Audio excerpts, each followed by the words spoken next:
मगर कान खोल कर सुन, तेरी औकात क्या है? एक मुस्तफा का गुलाम है, नाम है उमर इब्ने खत्ताब। कह दो सुभान अल्लाह। उमर इब्ने खत्ताब लोगों कोई छोटी मोटी शख्सियत का नाम नहीं। उमर वो है जिनके बारे में नबी ने फरमाया आसमान के सितारों के बराबर नेकियां हैं तो मेरे उमर की हैं। उमर वो है जिसे मेरे मुस्तफा ने मांगा है। उमर वो है कि जो आदि दुनिया पर जिनकी हुकूमत का सिक्का चलता है। हजरत उमर। लोगो एक बात बताऊं, इतना बड़ा हाकिम अलेक्जेंडर भी नहीं गुजरा, सिकंदर आजम जिसे कहा जाता वो भी नहीं गुजरा। 23 लाख मुरब्बा मील पर उमर की हुकूमत का सिक्का चलता था। कह दो ना सुभान अल्लाह। हाय हाय हाय सुभान अल्लाह। इतना बड़ा हाकिम, मगर खौफे खुदा तो देखो उमर का। मदीने की गलियों में जब रात को सारे लोग सो जाते थे तो उमर अपना बिस्तर छोड़ के मदीने की गलियों का चक्कर लगाता था। अगर कोई गुर्बत की वजह से भूखा हो तो उमर उसे अपने हाथ से खाना खिलाएगा। यार जरा जोर से बोल दो सुभान अल्लाह। और मेरे भाई अगर दिल से बोलोगे तो रब की कसम खा के जाता हूं बहुत दिल से सुनाऊंगा। और अगर आप कंजूसी करोगे ना तो मेरे बाद भी बहुत सुनाने वाले हैं, उनके लिए छोड़ जाऊंगा।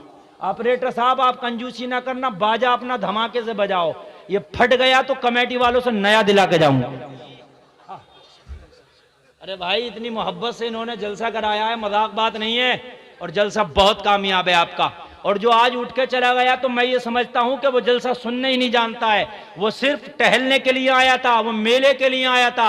और एक बात मेरी आज सुन ले कमेटी वाले और जितने लोग बैठे वो भी, कभी भी अपनी बस्तियों में जलसा कराया करो ना तो ये मेला ना लगवाया करो। ये जो दुकानें हैं, पकौड़ी की दुकान, अंडे की दुकान, फ्राई की दुकान, हलवाई की दुकान और ये किस किस की दुकान, पता ये चला जलसा कम सुनते हैं, वहां ज्यादा टहलते हैं। समझ रहे हैं आप? सिर्फ जलसा रहने दिया करो। नौजवान लड़कियां भी टहलती हैं, नौजवान लड़के भी टहलते हैं, इसलाह की बजाय और बिगाड़ पैदा हो जाता है मुआशरे के अंदर। ये सब खत्म, सिर्फ जलसा होना चाहिए, मुस्तफा का जलसा। कह दो सुभान अल्लाह। और मेरे भाई अगर अल्लाह ने तुझे चंद पैसे दिए ना तो गरीबों को दिखाए ना कर, सीना तान के ना चला कर। अल्लाह फरमाता वला तमशी फिल अर्दी मराहा, जमीन में अकड़ के ना चल, इसलिए कि तेरा ये जो जिस्म है ना ये चींटियों की खुराक है। कब्र में चींटियों की खुराक बनेगा। तेरी तो औकात क्या है? चंद पैसे आ गए, दिल्ली कमाने गया, मुंबई कमाने गया, हैदराबाद कमाने गया, आया तो हाथ में कड़ा है, हाथ में जंजीर है, टैटू बना है, फटा हुआ पैंट है, बालों पे कलर है, पूरी बस्ती में बड़े झटके मार मार के घूम रहा। ऐसा लगता है कि जैसे जमीन की मखलूक नहीं, कोई आसमान से नाजिल हुआ है। अरे तेरी फटी हुई पैंट, तेरा ये हाथ का टैटू, ये हाथ का कड़ा, ये कलर वाला बाल, क्या तुझे कब्र के अजाब से बचा लेगा? अगर आज ही तेरा इंतकाल हो गया नौजवान, तो जिस बाल पे तूने कलर कराया ना, कब्र में 3 दिन के बाद तेरी चमड़ी से तेरा बाल अलग हो जाएगा। 3 दिन में इंसान की चमड़ी गलना और सड़ना शुरू हो जाती है, बाल अलग। और मेरी मां बहनों कान खोल के सुनो, जिन बालों को तुम शैम्पू करके और तुम शादियों में जाके बाल तुम्हारा दुपट्टे के बाहर होता है और तुम अपने बालों की नुमाइश करती फिरती हो कि मेरे बालों का हुस्न देखेगा जमाना। वो मेरी बहन कान खोल के सुन ले, जब तुम मर के कब्र में जाएगी 3 दिन के बाद तेरी चमड़ी से तेरा बाल अलग हो जाएगा। किस काम का तेरा ये बाल है? ओ मेरी बहनों, अगर तुम सुधर गई, अगर तुमने फातिमा-तुज़-ज़हरा का पर्दा अपने हाथ में थाम लिया, गुलफाम डंके की चोट पे कहता है, अगर आज हमारी मां बहने पर्दे का दामन थाम ले तो आज मुआशरे से आधी बुराई दूर हो जाएगी। हकीकत बता रहा हूं, आधी बुराई ये बेपर्दगी है। आधी बुराई क्या है? ये बेपर्दगी है। और सुनो, आज अगर 4 पैसे आ गए तो अमीरों की बेटियां ही ज्यादा जींस पहन के घूम रही हैं। इल्ला माशाअल्लाह, मैं उन अमीरों की बात नहीं कर रहा जो बेचारे अच्छे हैं, दीन पर हैं, अल्लाह उन्हें सलामत रखे, मगर ज्यादातर पैसा आया, ईमान गया। और फिर उसको जमाना क्या कहता है? इनका शौक है, जींस पहन के बाजार में घूम रही है तो जमाना कहता है शॉपिंग कर रही है ना। गैर लड़के से बात कर रही है तो जमाना कहता है फ्रेंडशिप कर रही है। नाम बदल दिए। तू शराब का नाम बियर रख दे तो क्या हलाल हो जाएगी? है? शराब का नाम तो शरबत रख दे तो क्या हलाल हो जाएगा? है? सरों पर दुपट्टे नहीं है, है ना, बड़ी खुश। अरे लोगो, बिहार में रहते हो, तुम्हारे यहाँ तो बड़ी शर्म आया है। तुम गांव में रहते हो, बड़ी शर्म आया है। मुंबई, कलकत्ता, हैदराबाद, चेन्नई, दिल्ली जाकर देखो, बड़ी बेहयाई है। शाम को बेटी अपनी माँ से कह के जाती है, ओ माँ मैं रात को नहीं आऊंगी। क्यों? मैं अपने फ्रेंड के साथ डिनर पे जा रही हूं। हाय हाय हाय हाय, कितना बिगड़ गया जमाना। मगर सोच, पैसा जरूर होगा, लेकिन सिर्फ इतनी औकात है पैसे वाली उन बेटियों की। कान खोल के सुनो, जो अपने पैसे में चूर हैं, जींस पहन के बाल खोल के निकलती हैं, उन सारी बेटियों के लिए कह रहा हूं, जो बेपर्दा घूमती हैं, सबके लिए। उनकी औकात सिर्फ इतनी है। एक बेटी वो है, अल्लाह ने पैसे दिया या गुर्बत दिया, मगर उसने अपने नबी की इज्जत, अपने खानदान की इज्जत, अपने बाप की इज्जत अपने पर्दे में संभाल के रखी है। और सुनो, औरत के पास सबसे कीमती कोई जेवर है तो कार नहीं है, वॉशिंग मशीन, फ्रिज नहीं है। सबसे कीमती जेवर जो औरत का है वो उसकी इज्जत है। लोगों, क्या है उसका सबसे कीमती जेवर? उसकी इज्जत है। पैसा तो उन पे ज्यादा होता है जो स्टेजों पे नाचती हैं।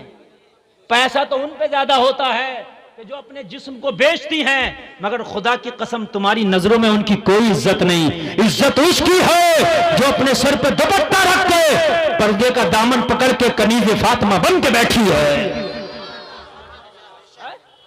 अच्छा, इज्जत की बात बता दूं मैं आपको। अब मैं आपको बहुत गाढ़ी और गहरी बात ज्यादा बताऊंगा तो दिमाग के ऊपर से बाउंस चली जाएगी, नहीं समझ में आएगा। बात वो बताऊं जो भेजे में घुसती चली जाए।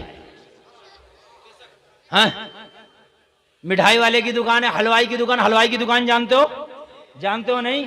जहां रसगुल्ला, मलाई चाप, बर्फी, ये सब मिलती है। इमरती, मुंह में पानी आया कि नहीं आया? ये काय की दुकान है? हलवाई की, है ना। हलवाई की दुकान पे एक कीमती प्रोडक्ट है जिसका नाम है बर्फी। जानते हो? कहां खालिद साहब किधर गए? बानी जलसा। हाँ, ये बर्फी का कारोबार करते हैं, ये अच्छे जानते होंगे। समझे क्या है बर्फी? समझ रहे कि नहीं समझ रहे? अब इन्हें मत देखो, मुझे देखो, है थोड़ी, इन पे देंगे नहीं ये, बस खाली मैंने बतला दिया क्या है बर्फी। उसकी कीमत है 500 रुपए किलो। कितनी कीमत है? अरे पीछे वाले भी सुन रहे, कितनी कीमत है? और अच्छी बर्फी इतनी रेट को मिलती है, लगभग 500 रुपए किलो। लेकिन हलवाई ने उस बर्फी को काउंटर के ऊपर रख दिया। कहां रख दिया? काउंटर के ऊपर रख दिया। और काउंटर के ऊपर रखने के बाद उसके थाल पे कोई पर्दा नहीं, कोई ढका नहीं, ठीक काउंटर के ऊपर है। मालदार 500 रुपए की है 1 किलो। मगर कलुआ आया हलवाई की दुकान पे, मेरे को 1 किलो इमरती चाहिए। उसने कहा अभी तोलता हूं। वो इमरती तोलने लगा, इसने हाथ बढ़ाया, थोड़ा सा बर्फी तोड़ के चख लिया। बात है क्या नहीं है? बात है क्या नहीं है? क्यों चख लिया? इसलिए कि इस पे कोई रोक टोक ही नहीं था। ये दावत दे रही थी, आओ मेरा टेस्ट करो। उसने कर लिया। मक्खी आई, उसी पर बैठी है। बैतुल खला से उड़ के आई, यहां बैठ गई है। 500 रुपए किलो की, मगर औकात इतनी है, गंदी मक्खी बैठी है ना। धूल उड़ा, रास्ते का गुबार उड़ा, कहां आके पड़ा? इस 500 वाली बर्फी पर, है ना। नथुआ आया जलेबी खरीदने, उसने भी टेस्ट कर लिया। बथुआ आया, उसने भी टेस्ट कर लिया। है? अमीर आया, उसने भी टेस्ट कर लिया। गरीब आया, उसने भी टेस्ट कर लिया। यार सब क्यों टेस्ट कर रहे? तुझे चाहिए इमरती, टेस्ट करना बर्फी। तुझे चाहिए जलेबी, टेस्ट करना बर्फी। तो जवाब देगा मौलाना चाहिए कुछ भी था। मगर ये दावत नजारा दे रही थी तो मैंने हाथ बढ़ा के टेस्ट कर लिया। गलती मेरी भी है तो गलती इसकी भी है। ये अगर ना ऊपर रखी होती खुलकर तो मैं हाथ ना बढ़ाता। काउंटर के अंदर होता तो मैं खुद ना लेके जाता, लेकिन ये ऊपर रखी थी तो मैंने टेस्ट कर लिया। बोलो भाइयों, बात है कि नहीं है? मगर सुनो ओ जलसे में आने वालों, एक बिस्किट का पैकेट है, सिर्फ कीमत 5 रुपए है, नाम पार्ले जी है, मगर ऊपर से बुर्का अपना कवर ओढ़े है, नकाब ओढ़े है। लोगों जरा गौर करो, दुकान कान में रखा है, ना ही तो मक्खी टेस्ट कर पा रही है, ना ही तो गर्दो खुबार उस तक जा रहा है, ना ही तो आने वाला कोई ग्राहक उस तक जा रहा है। लोगों जरा गौर करो, तू बर्फी खरीदेगा मगर फिर भी ये कह सकता है जरा टेस्ट करके दिखा। तुझे 1 केजी बर्फी देगा, पहले टेस्ट करके तुझे दिखाएगा, 1 पीस देगा, मगर 5 रुपए का पार्ले जी का बिस्किट है, तू नहीं कह सकता कि बाद में खरीदूंगा, पहले टेस्ट करके दिखा।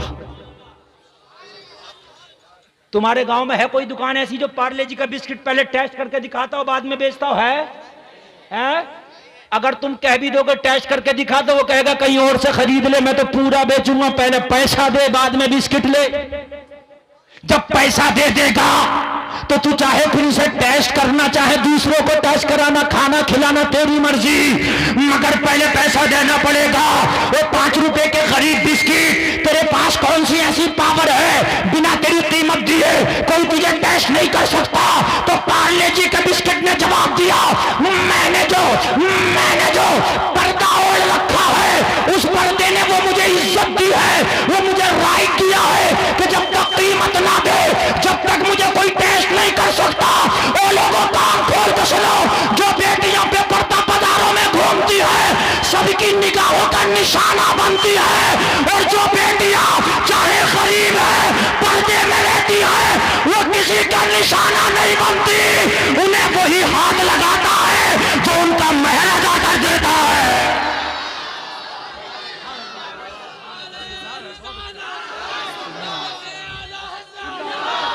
जोर से बोलो यार।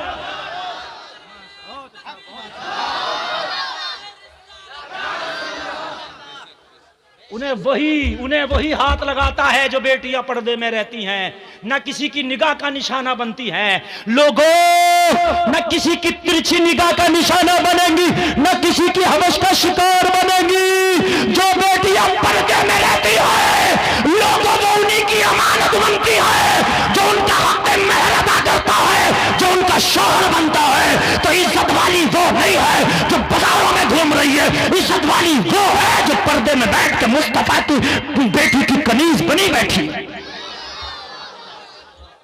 अल्लाह अल्लाह। और सुनो